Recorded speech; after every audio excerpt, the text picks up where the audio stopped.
With all this talk of gas station bombings, it seems that before we hit the road, we better visit a doctor.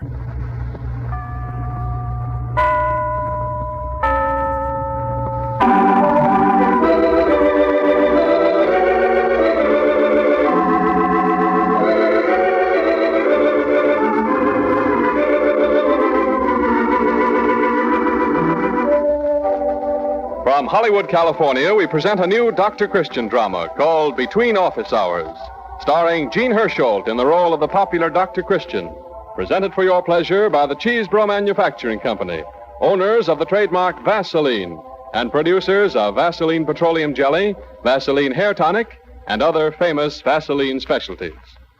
We all know that a small boy has a way of getting himself into trouble. Dr. Christian was created for Jean Hersholt after his role in the 1936 film The Country Doctor. Hersholt played Allan Roy Dafoe, the physician who became famous for delivering quintuplets. He couldn't get the rights to use Dafoe's name on the air, so Hersholt created his own character. Christian was chosen because of Hans Christian Andersen, as well as Herschelt's Danish heritage. The show debuted on November 7, 1937, and doubled its listenership in each of the first 3 years. Entitled Between Office Hours, the May 22, 1940 episode featured Lou Merrill. At times, Nurse Judy Price was played by film actress Rosemary DeCamp and radio legend Lurene Tuttle. You played the nurse on the Dr. Christian show for a while. Yes, Judy Price. Judy Price. Was that before or after Rosemary DeCamp came in on It was after. She got very busy in the picture business, so she sort of resigned for a while, but she came back. I just took over while she was busy, and then she came back.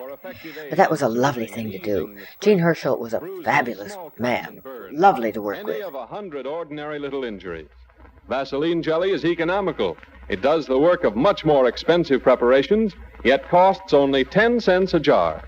Why pay more when Vaseline jelly does the job so well?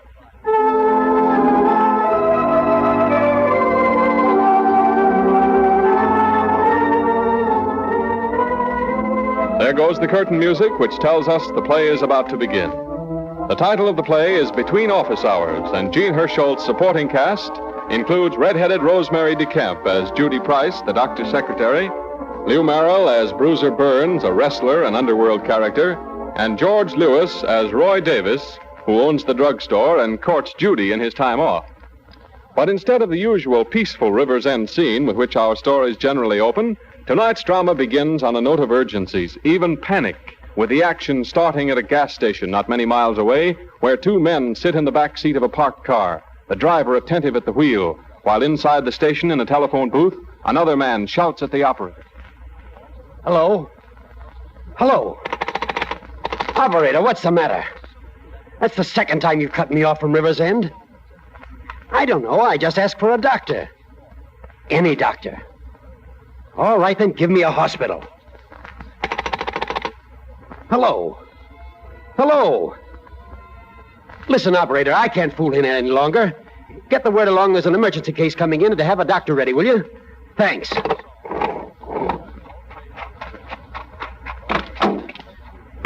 All right, get going.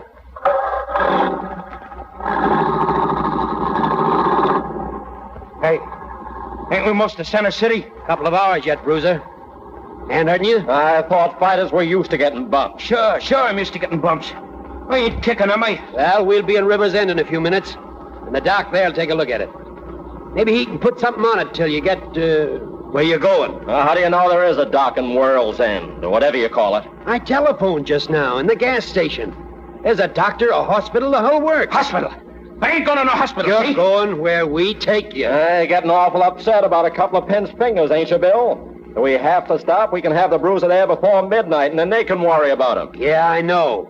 But he's still in our charge. What's the matter? You think there's something bad the matter with me digits? You think they're broke or something, huh? I just want to get him wrapped up for you, Bruiser. The doc will put some nice salve on him. Will he?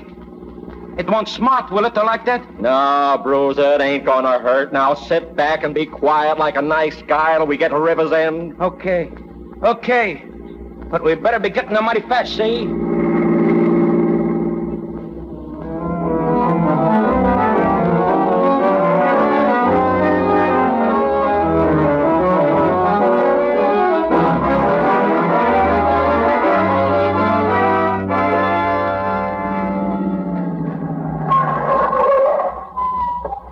Rivers End Hospital. Guess this must be it. You sit here quiet now with Tim for a minute, Bruiser, while I tell the doc you're coming. Okay. But tell him no funny business now, see? Sure. He'll understand. Good evening. Good evening. Is there a doctor here? I telephoned. Oh, yes, we got your message. Dr. Christian's in his office. Come right this way, please. Thank He's you. been waiting here at the hospital till you came. Dr. Christian, the people who phoned are here. Bring them in. Are you the patient? No, I'm not, Doc. I come in ahead of time to sort of explain. You see, it's this way, Doc. My pal and I, outside there, are guards. Guards? Yeah, and we're taking the Bruiser to the asylum over at Center City. The Bruiser? That's it. Bruiser Burns. You must have read about him. The wrestler that turned killer, got mad and cracked a guy over the head with a chair. Oh, yes, I did read about it. The trial has been going on for a long time, hasn't it? His friends were trying to prove he was not mentally responsible. Wasn't that it? Yeah, that's the guy. They did their best to have him acquitted, but the court finally decided to have him sent over to Center City for 6 months observation.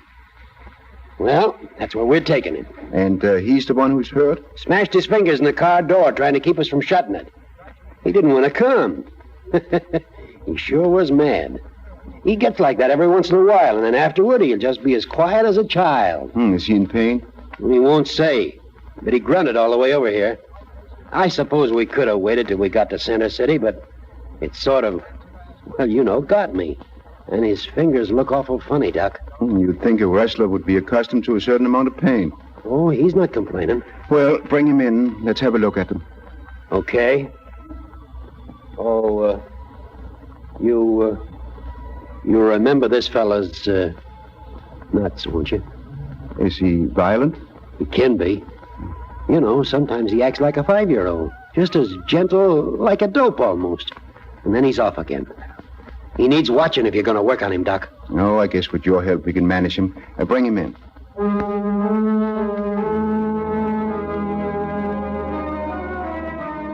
In 1942, the producers began holding a contest in which listeners could send scripts to be eligible for large cash prizes.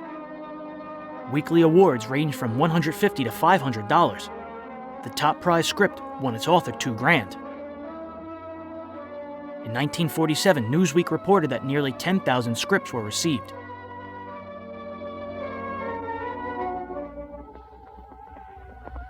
What did you have to do, Dr. Christian? Amputate. All 3 fingers. At the knuckles. Ooh. Well, there was no other way. The fingers were so badly mangled that if I'd waited, he might have lost his arm. Is he conscious yet? He will be soon. Miss Morrison and both guards are in there with him. He can't be moved until tomorrow. Oh, it'll be awful when he wakes up and finds out. Dr. Christian, was he terrible? The newspapers made him sound so ferocious. Do you think he really is a killer? I don't know, Judy. To me, he's a patient. Nothing more. He looked so big and helpless somehow. I'm going in now. Let me up! Let me up, I tell you! Let me up! Let me up! Bruiser, take it easy. Take it easy. You know what he's done. You know what that doctor did to my hand? He had to operate, Bruiser. Your hand was crushed. Crushed? What I care for was crushed. They're gone, I tell you. Gone. He cut off my fingers. My fighting fingers. Now, Bruiser. I can't fight again. Never no more. I ain't got no fingers. No fingers. Get here. There he is now. There he is, the doc what done it. Let me at him. Just let me at him. That's all. Let me at him. Let me at him. Okay, there's 2 of you. You got me now. But you just wait. I'll come back here and cut that doctor's heart out if it's the last thing I ever do, see?